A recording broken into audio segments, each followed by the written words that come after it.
Shalom Petra. Ya sekali lagi shalom Bapak Ibu. Baik Bapak Ibu, pagi hari ini saya bersyukur tentunya buat kesempatan yang diberi boleh melayani Bapak Ibu pagi hari ini dan sepanjang 3 kali ibadah. Pagi hari ini sampai sore nanti Bapak Ibu saya akan melayani dengan 3 topik yang berbeda ya. Dan secara khusus pada ibadah yang pertama Bapak Ibu saya pingin sharing, pingin berbagi yang ada di slide yang ada di depan mimbar ini Bapak Ibu ya. Dan pagi hari ini saya ingin berbagi dengan Bapak Ibu. Saya beri judul khotbah saya di ibadah yang pertama, saya beri judul cukup untuk sehari. Bisakah Bapak Ibu mengucapkannya bersama-sama 2, 3?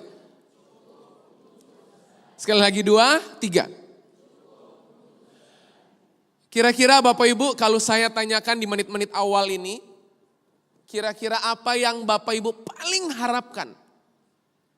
Yang waktunya, yang durasinya, yang jangka waktunya cukup untuk sehari. Ada yang Bapak Ibu pingin kesehatan cukup sehari Bapak Ibu? Enggak ya? Adakah di antara Bapak Ibu yang menginginkan berkat cukup sehari? Ada Bapak Ibu? Enggak ya? Adakah di antara Bapak Ibu yang menginginkan kebaikan Tuhan cukup sehari? Enggak ya? Adakah di antara Bapak Ibu yang menginginkan penyediaan Tuhan, pemeliharaan Tuhan cukup untuk hari ini? Bapak Ibu? Cukup untuk sehari? Enggak ya Bapak Ibu ya? Kalau boleh sehari demi sehari. Nah tapi tahukah Bapak Ibu ada satu hal yang secara khusus Yesus bikin topik sendiri. Yang satu hal ini yang secara khusus Bapak Ibu. Yesus itu waktu dia berkhotbah, waktu dia mengajar murid-muridnya. Dia memberikan perhatian secara khusus. Sampai memang jelas Alkitab bilang, sampai memang jelas Yesus berkata yang satu ini cukup untuk sehari tapi kita bikin berhari-hari. Yang Yesus katakan cukup sehari, orang Kristen, orang yang percaya Yesus bikin itu berbulan-bulan. Yang Alkitab bilang cukup sehari, kita bikin bertahun-tahun. Sementara Yesus berkata, hey ini cukup sehari. Nah itu apa Bapak Ibu? Saya berharap pagi hari ini kita buat yang satu ini memang durasinya untuk cukup sehari. Amin Bapak Ibu. Saya nggak tahu dengan Bapak Ibu, Pak Bu dengar baik-baik. Seringkali cara Tuhan menolong kita, cara Tuhan menolong saya dengan cara dia nggak menolong saya. Saya ulang Bapak Ibu, seringkali dalam kehidupan ini, cara Tuhan tolong saya adalah dengan cara dia nggak selalu tolong saya. Saya punya anak namanya Kesia Bapak Ibu. Berkali-kali Bapak Ibu. Dia minta tolong sama saya. Tapi cara saya tolong dia, saya nggak ingin tolong dia. Paham Bapak Ibu maksud saya? Kalau Anda punya seorang anak atau mungkin anak Anda di waktu kecil.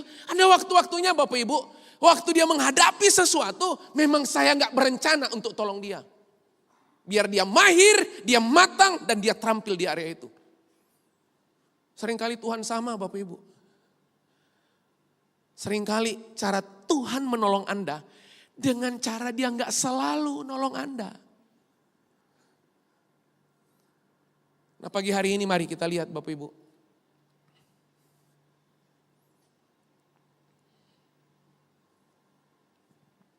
Saya tulis di depan Bapak Ibu. Masalah hidup kita seringkali dimulai, diawali. Startingnya, awalannya, mulainya dari apa yang kita khawatirkan Bapak Ibu. Setuju nggak Bapak Ibu? Pak Bu saya mau kasih tahu.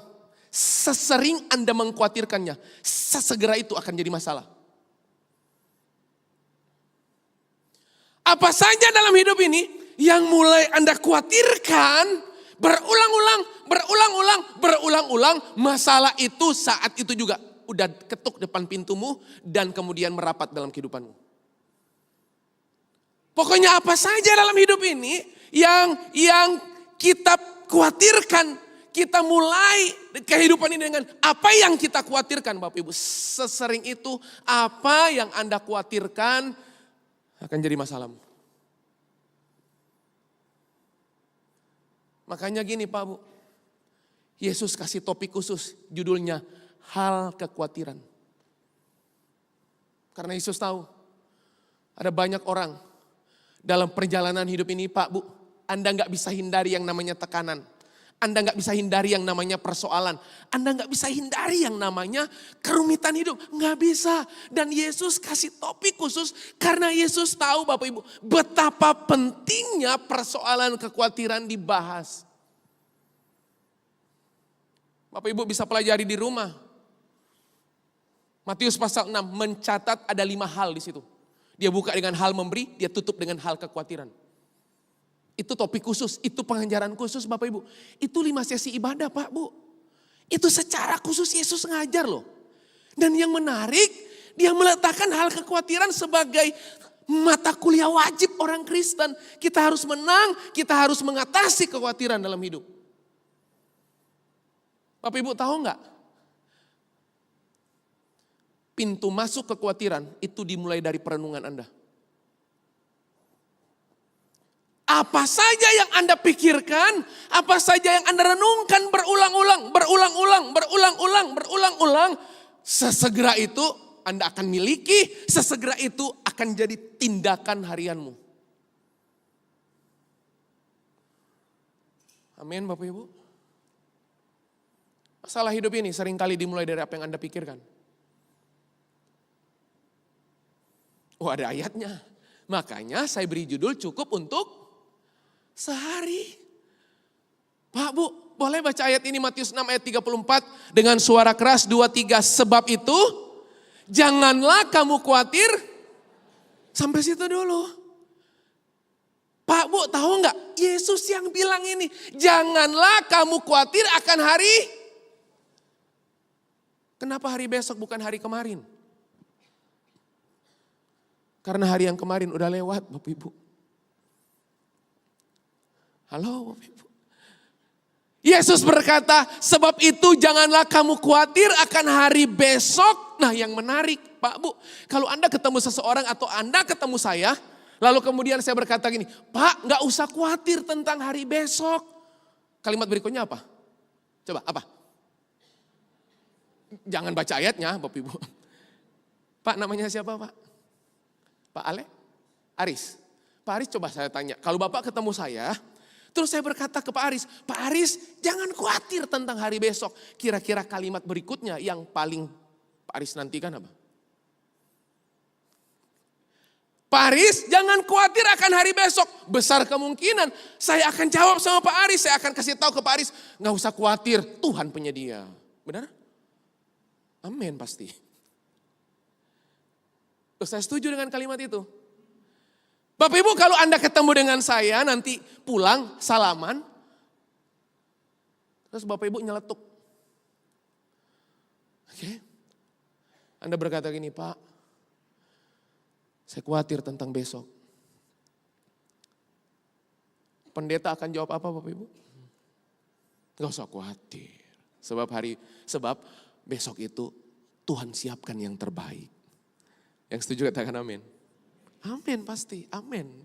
Gak mungkin aman, amin. Nah masalahnya ayat yang saya baca, itu Yesus gak bilang gitu. Bapak Ibu langsung senyum-senyum lihat saya. Orang Kristen itu kalau ada, itu pewahyuan itu. Gitu. Sebab itu janganlah kamu khawatir akan hari besok. Karena hari besok mempunyai berkatnya sendiri.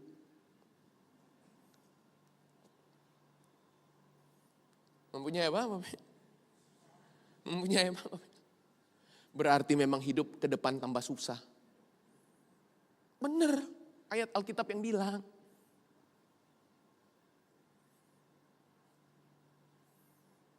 Benar. Bapak Ibu, kalau Bapak Ibu terbiasa dengan mengalami hal-hal yang sulit, tiba-tiba hal yang mudah datang, enak gak Bapak Ibu? Sekarang saya balik. Kalau Bapak Ibu duduk melihat saya, tiap hari semua ngalamin hal-hal yang gampang, mudah, gampang, mudah, gampang, mudah, mudah, gampang, mudah, gampang. Ketemu besok yang sulit, gimana? Gimana Bapak Ibu? Ngomelnya sepanjang hari loh Bapak Ibu. Halo?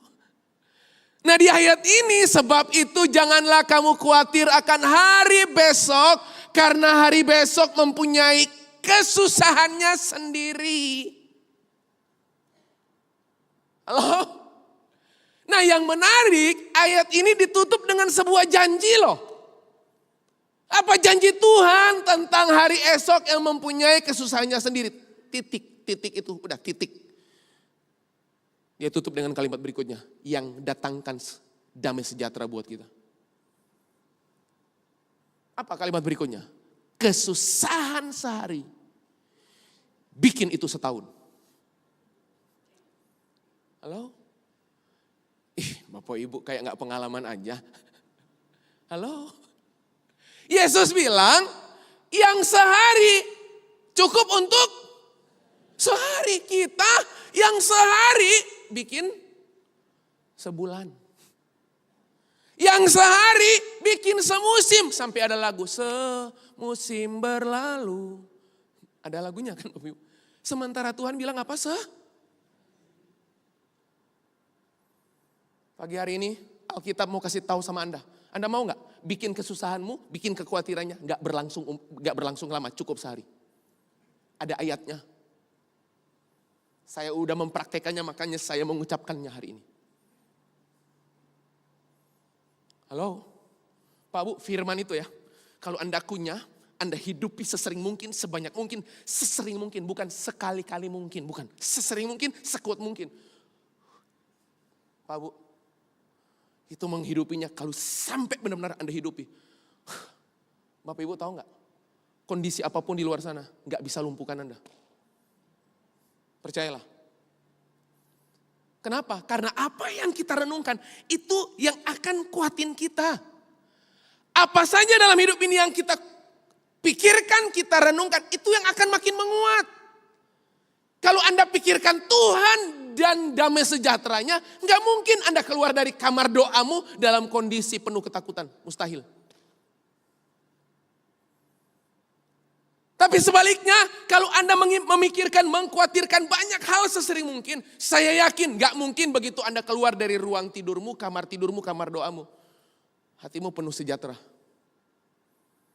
Sebab apapun yang Anda pikirkan, Anda renungkan, dia akan makin kuat. Kesusahan sehari, cukuplah untuk bilang, kesusahan sehari, cukuplah untuk sehari. Makanya judulnya ini Bapak Ibu.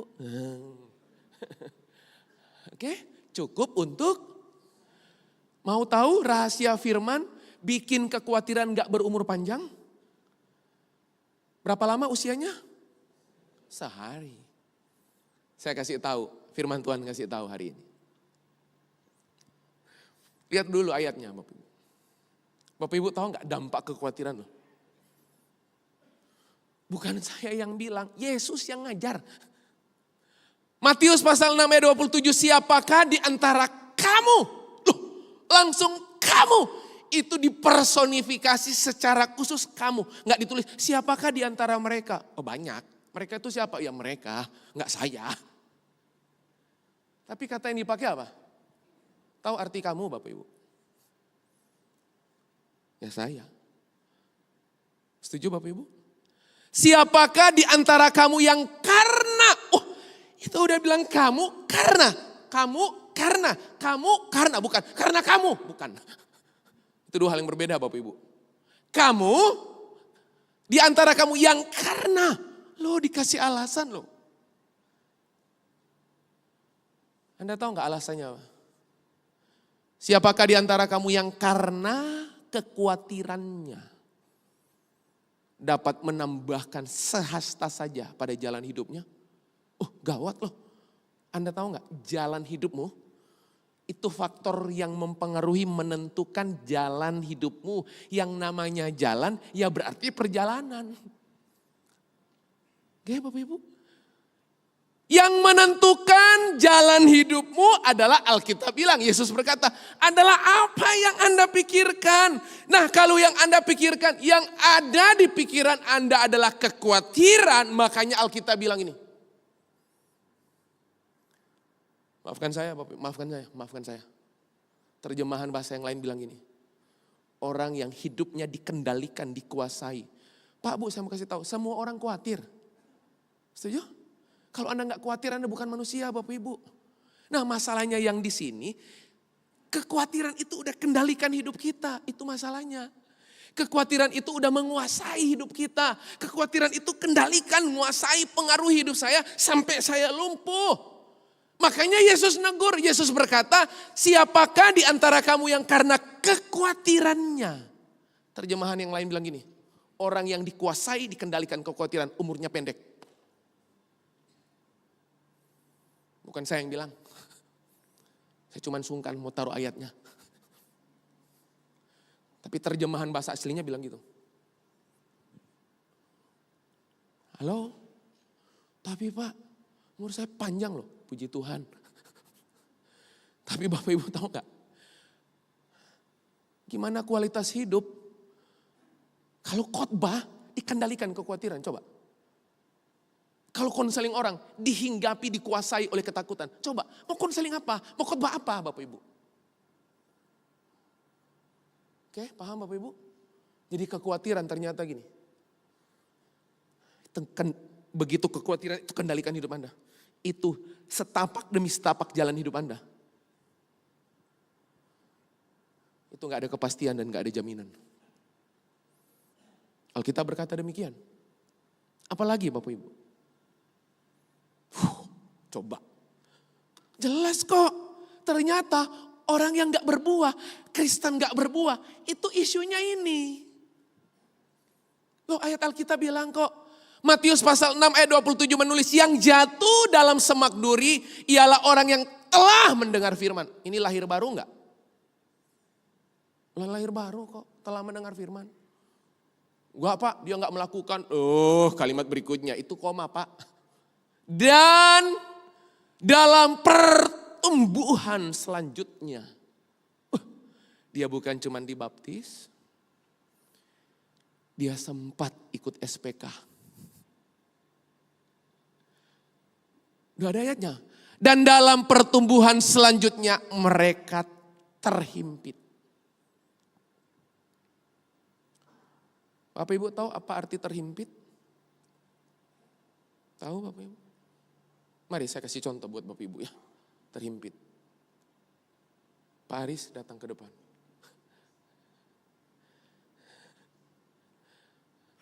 Pak Aris ngelihat saya dari tadi gini. Bagus banget gayanya.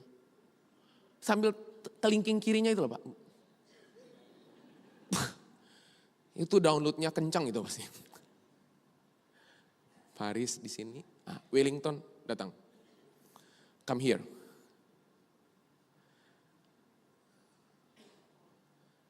Bapak Ibu pasti tahu apa yang akan saya peragakan ya Bapak Ibu ya. Baru saya panggil dua orang ini, Pak Daniel udah senyum-senyum ketawa terus. Wellington sini, jangan jauh-jauh. Agak maju, di syuting. Peragakan dengan baik. Oke? Atas dasar perintah saya tanpa sungkan. Deal? Deal. Bapak Ibu tahu arti terhimpit? Tuh, ngelihat saya udah gini loh. Ini pembalasan dimulai ya. Loh Alkitab nulis loh. Dan dalam pertumbuhan selanjutnya mereka terhimpit. Oleh 3 hal. Dan Anda tahu gak? Waktu Yesus mengajar ini. Dia meletakkan kekhawatiran sebagai number 1. Dia gak meletakkan kekayaan. Yang bikin orang gak menghasilkan buah. Enggak. Dia gak meletakkan kenikmatan hidup. Enggak. Tapi dia meletakkan apa? Sebagai hal yang pertama dan utama. Apa? Yang bikin orang itu bertumbuh tapi gak bisa berbuah. Kenapa Bapak Ibu? Karena pikirannya dikendalikan, dikuasai, dipimpin, dipengaruhi, dikendalikan, dikuasai, dipimpin, dipengaruhi oleh kekhawatiran. Anda tahu gak? Orang hidup tapi terhimpit. Oke? Kelihatan dari wajah Anda telah menantikan ini dari tadi. Agak merapat. Rapat ya, rapat lagi. Himpit saya sekuat mungkin. Tar dulu, belum dihitung. Wellington lebih agresif. Anda tahu? Nah, tuh kan, udah mau langsung videoin loh. Aduh, jemaat biasanya gitu ya, giliran pendetanya dipermalukan langsung. Himpit saya, Wellington dan Pak Aris ya, hitungan ketiga. Sambil Anda lihat ya, ekspresi saya terhimpit dan dihimpit. Ya, Bapak Ibu tahu nggak dalam hidup ini Anda sering mengalaminya? Oke, 2, 3. Bapak Ibu tahu? Oh, ini sampai. Bapak Ibu, orang terhimpit itu tetap hidup. Kencang, sementara saya ngomong kencang ya. Orang terhimpit itu tetap hidup loh. Tapi nggak punya keleluasaan bergerak. Orang terhimpit sampai susah loh. Bapak Ibu paham? Himpit lagi. Orang terhimpit itu Bapak Ibu tetap hidup. Ku sembah kau Allahku, Bapa dan bayangkan Bapak Ibu. Dia tetap nyembah di gereja. Dia tetap nyanyi dengan mulutnya. Tapi tahu gak? Dia gak punya keleluasaan. Dia gak punya kebebasan melakukan yang Tuhan mau atas hidupnya. Makanya tahu gak? Mau tahu ciri orang khawatir? Banyak alasan. Habis Pak, masalah saya banyak. Besar kemungkinan Bapak Ibu, beberapa bulan terakhir ini masalah saya jauh lebih besar dari Anda. Halo? Terus cancel pelayanan gitu. Pak, masalahnya saya berat Pak, belum selesai. Anda tahu cara tercepat menyelesaikan masalahmu? RIP. Masih berkenan himpit saya? Coba sekali lagi. Bapak Ibu tahu gak? Orang kalau udah terhimpit, udah susah keluar dari himpitan. Dia mau gini. Apalagi posisi gini Bapak Ibu. Ini giliran Aris yang. Makasih Aris. Makasih, thank you. Tepuk tangan buat mereka berdua Bapak. Anda tahu? Ternyata Yesus mengajar ada 3 isu yang bikin orang itu dia bertumbuh. Tapi dia gak berbuah. Sementara Yesus cari buah. Dia gak pernah cari pertumbuhan. Orang di luar sana yang belum lahir baru, yang belum percaya Yesus. Dia mau lihat buahnya bukan pertumbuhanmu. Karena Alkitab bilang dari buahnya lah orang itu dikenal. Dan tahu gak yang membuat Anda gagal berbuah? Tahu? Gak ada urusannya dengan ibadah, Anda beribadah. Tapi hidup Anda, pikiran Anda dikendalikan, dikuasai oleh kekhawatiran. Bayangkan 3 aja, Yesus meletakkan faktor pertama dan yang utama, itu kekhawatiran loh. Halo? Coba, yuk. Saya tutup. Bagaimana kita menang dari kekhawatiran? Amin, Bapak Ibu siap? Yang bikin kekhawatiran itu cukup? Sehari, Bapak Ibu siap? Loh ada ayatnya loh, yang bikin cukup untuk sehari. Artinya gini, kekhawatiran itu ada tapi gak kendalikan hidup saya. Kekhawatiran itu ada tapi gak kuasai hidup saya. Kekhawatiran itu ada tapi gak menghimpit hidup saya. Kekhawatiran itu ada tapi dia gak kendalikan, gak pengaruhi, gak kuasai, gak himpit hidup saya. Bikin dia cukup sehari. Dia gak berumur panjang dalam hidup Anda. Gimana kita menang dari kekhawatiran? Prinsip pertama. 1 Petrus 5 ayat 7 menulis, serahkanlah segala kekhawatiranmu kepadanya. Loh. Halo Bapak Ibu. Ayat ini berkata gini, serahkanlah segala kekhawatiranmu kepadanya sebab ia yang memelihara kamu.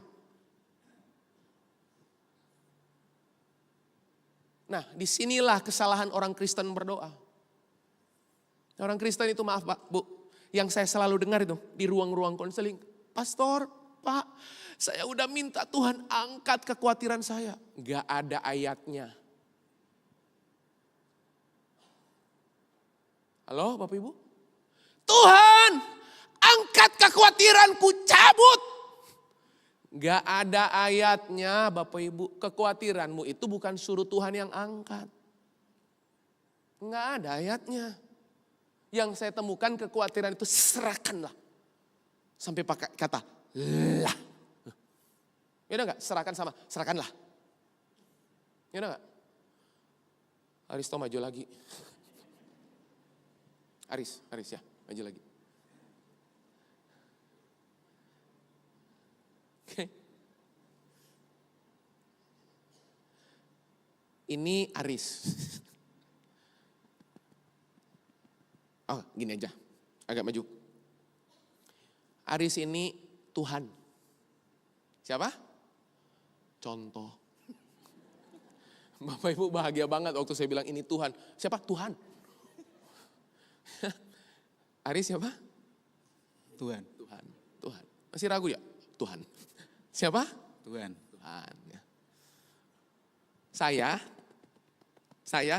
dan kita semua. Ya?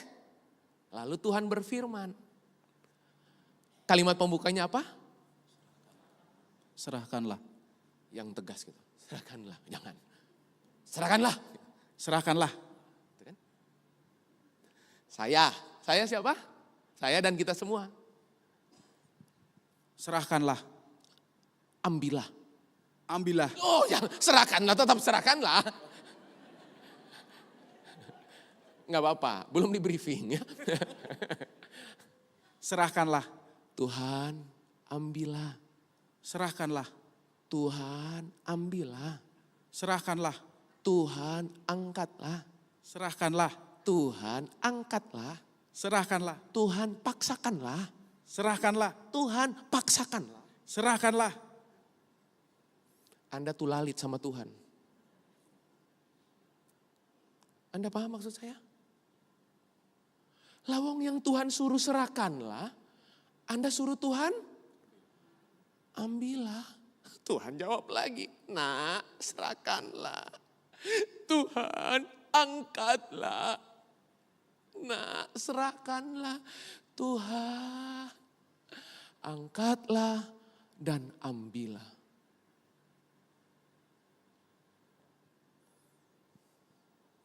Makanya Tuhan gak leluasa. Karena Anda belum serahkan. Waktu Anda berkata, Tuhan angkat khawatirku. Berarti yang bergerak siapa? Anda nyuruh siapa? Tuhan kan yang ambilkan. Sementara Tuhan berkata, nak serahkanlah. Karena Tuhan lagi mau kasih tahu, serahkan itu bukan hanya sekedar menyerahkan. Serahkan itu bukan cuma sekedar memberikan. Serahkanlah itu perpindahan otoritas. Dari sesuatu yang Anda kendalikan, Anda kasih. Sejak hari di mana saya kasih. Siapa yang ngurus hidup saya? Siapa? Tuhan. Karena memang ayatnya bilang, apa? Serahkanlah. Bukan ambillah. Terserah, Anda mau doa jungkir balik. Tuhan, ambillah. Tuhan bilang, nggak ada ayatnya nak. Tuhan, angkatlah dan buang ke laut. Biur, lagu sekolah minggu. Tuhan bilang, itu lagu sekolah minggu. Serahkanlah. Berarti yang namanya serahkanlah, siapa yang aktif? Anda dong. Anda yang aktif menyerahkan loh. Anda yang aktif bertindak. Tuhan tinggal nunggu. Come on.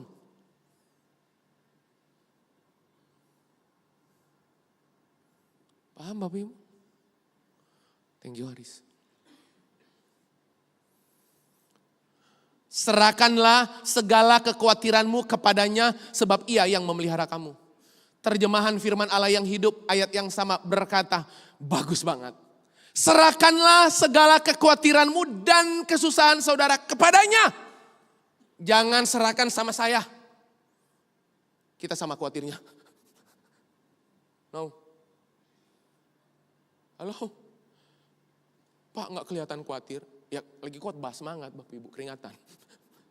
Turun curhat Bapak Ibu, kita bisa saling curhat Bapak. Tapi kita sama-sama setelah curhat serahkanlah. Amin Bapak Ibu.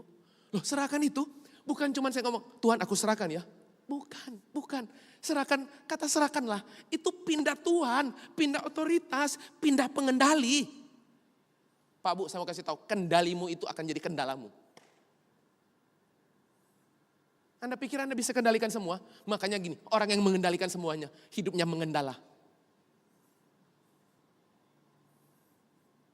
Tapi saya tahu, susah tuh menyerahkan. Tuh, susah. Susah banget. Serahkanlah segala kekhawatiranmu dan kesusahan saudara kepadanya. Alasannya Anda tahu gak alasannya? Karena ia selalu. Begitu saya baca kata selalu. Tahu selalu? Dia gak pernah lupa. Karena dia gak pernah lupa, gak usah ingat-ingatin dia. Selalu memikirkan saudara serta gawat. Dia selalu memikirkan saya, dia selalu memikirkan saudara. Dan apa? Serta mengawasi segala sesuatu yang berkenaan dengan saudara. Sejak hari dimana saya tahu ayat ini. Saya tahu gini, saya berjalan gini. Saya ke Semarang, dia mengawasi saya ke Semarang, dia memikirkan saya. Dia memikirkan keluarga saya, anak istri saya, dia memikirkan semua area dalam jangkauan yang dia percayakan dalam hidup saya. Halo Bapak Ibu? Serahkanlah, bukan ambillah. Atau mungkin Anda berkata gini, Tuhan bilang ini, serahkanlah. Tuhan udah gak apa-apa. Tuhan udah terlalu banyak mikirin banyak orang, biar saya aja yang menanggungnya. Heroik Anda, itu bagian dari kebodohan kita Bapak Ibu. Serahkanlah. Bapak Ibu tahu nggak? Anda akan sangat sulit menyerahkan kalau Anda nggak pernah mempercayainya. Halo? Anda bisa serahkan sesuatu nggak kepada seseorang kalau kita belum percaya sama orang itu? Prinsip pertama, serahkanlah. Tapi yang kedua Bapak Ibu. Sebelum ke situ, sebelum yang kedua. Tuh lihat, ada kata serahkanlah, terlaksanalah. Coba, Anda pingin yang mana? Anda pingin bisnis Anda terlaksana? Anda pingin kesehatan Anda terlaksana dengan baik? Anda pingin masa depan anak, keluarga, hidup Anda terlaksanalah. Kunci terlaksanalah, serahkanlah. Makanya gak pernah serahkanlah, gak pernah terlaksanalah. Gak ada ayatnya kok. Serahkanlah perbuatanmu kepada Tuhan, maka terlaksanalah segala rencanamu. Halo, makanya lihat orang-orang yang sering kali mengalami keberhasilan dan keberuntungan. Itu punya gini, hidupnya itu punya prinsip gini, serahkanlah. Dompet serahkanlah, masa depan serahkanlah, keuangan serahkanlah, pelayanan serahkanlah. Maka terlaksanalah. Tapi kalau Anda genggam, sebab ada orang Kristen waktu menyerahkan kayak tadi, saya kasih contoh misalnya, Anda kasih serahkanlah. Anda kuat-kuatan sama Tuhan. Oke? Yang kedua, bukan cuma serahkanlah. Tapi yang kedua, Filipi 4 ayat 6 berkata, janganlah hendaknya kamu khawatir tentang apapun juga. Loh, Kalau yang tadi, tahu nggak yang tadi Bapak Ibu? Nah. Segala kekhawatiranmu. Sekarang, apapun juga. Bagus banget loh, pilihan-pilihan kata Alkitab. Janganlah hendaknya kamu khawatir tentang apapun juga, tetapi kalau yang pertama serahkanlah, yang kedua nyatakanlah. Anda gak bisa nyatakanlah kalau Anda gak pernah serahkanlah. Tetapi nyatakanlah dalam segala hal keinginanmu kepada Allah dalam doa dan permohonan dengan ucapan syukur. Langsung kalimat berikutnya, damai sejahtera yang melampaui segala akal. Makanya orang-orang yang suka serahkanlah, nyatakanlah. Nanti saya kasih tahu gimana cara menyatakan. Nyatakanlah. Damai sejahtera Allah melampaui segala akal akan memelihara hidup saya, hati, pikiran saya dalam Kristus Yesus. Persoalan belum kunjung selesai, enggak apa-apa. Biar dia yang repot mikirin.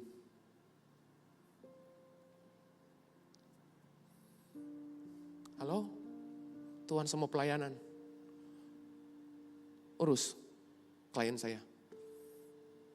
Tuhan, saya lagi sedang menyuarakan firman-Mu. Oke, klien company yang saya lagi handle, saya serahkan sama Tuhan. Serahkanlah. Yang kedua, nyatakanlah. Pak Bu, apa artinya nyatakanlah? Bisa nggak Anda nyatakanlah sesuatu kalau hati dan pikiran Anda nggak dikuasai, nggak dikendalikan sama firman? Bisa? Bisa nyatakanlah. Serahkanlah itu gini. Nyatakanlah itu berarti Anda mendeklar. Pak Bu, kalau hidup saya, pikiran saya penuh khawatir, yang saya nyatakan apa? Khawatir dong. Kalau hidup saya, pikiran saya penuh ketakutan, yang saya nyatakanlah itu apa? Ketakutan. Hidup saya penuh firman. Yang saya nyatakan apa? Khawatir masih ada? Masih di depan pintu? Masih di depan mata? Masih. Tapi dia gak kendalikan saya. Tidur nyenyak. Halo? Halo? Paham Bapak Ibu? Nyatakanlah. Makanya lihat orang Kristen yang penuh firman, dia pasti penuh Kristus. Anda tahu gak?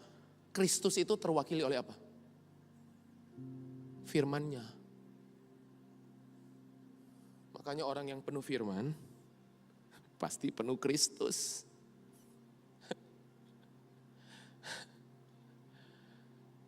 Amin Bapak Ibu.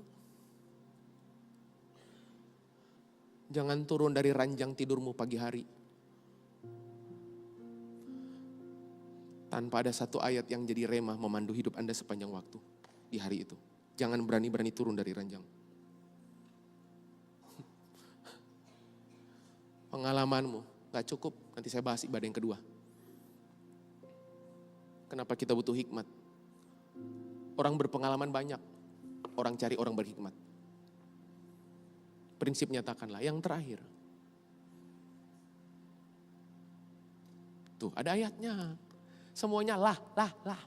Kalau Anda lah.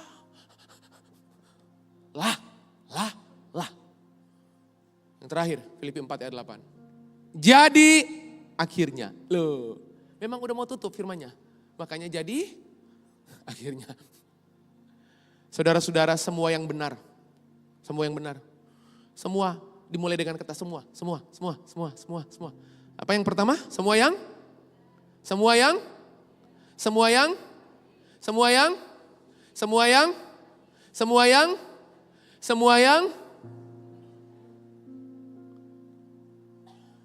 pikirkanlah semuanya.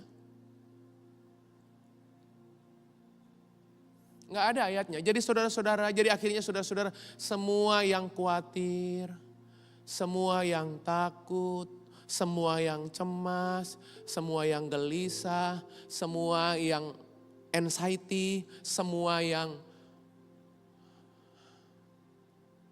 nggak bisa tidur, semua. Pikirkanlah semuanya. Oh enggak. Terjemahan BIMK, Bahasa Indonesia Masa Kini, menerjemahkan akhirnya saudara-saudara, isilah pikiranmu. Emang kekhawatiran menambah kualitas hidup Anda? Anda bayangkan nggak? Saya seorang konsultan, saya tangani klien. Oke, misalnya Bapak Ibu, ownernya bilang ini, Pak, pertumbuhan ekonomi di awal pemerintahan dibilang mau capai 5,1, sekarang 4,9 Pak, dan disinyalir akan turun ke 4,7. Terus saya bilang gini, benar? Mati kita. No. Oke? Sebab fakta firman, engkau akan baik-baik saja dalam kendalinya. Saya akan ubah fakta kebenaran firman menjadi fakta kehidupan. Caranya gimana? Saya merenungkan sesering mungkin Tuhan dan karyanya, Tuhan dan kebaikannya, Tuhan dan pemeliharaannya, Tuhan dan penyediaannya. Saya lakukan itu semua. Kira-kira waktu ketemu di mana? Gimana? Perkataan saya itu punya daya ubah. Anda bisa kudus kalau nggak ada Roh Kudus. Anda bisa suci kalau nggak ada Roh Suci. Anda bisa berhikmat kalau nggak ada Roh Hikmat. Itu maksud saya Bapak Ibu. Amin Bapak Ibu. Yang pertama, serahkanlah. Yang kedua, nyatakanlah. Yang ketiga, pikirkanlah. Yang pertama, serahkanlah. Yang kedua, nyatakanlah. Yang ketiga, jadi gini Pak Bu. Apa? Belum semua, apa?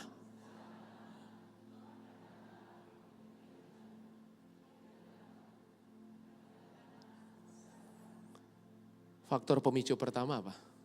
Serahkanlah. Makanya Anda bisa nyatakanlah. Pikirkanlah. Amin. Pak Bu, keadaan sulit gak apa-apa.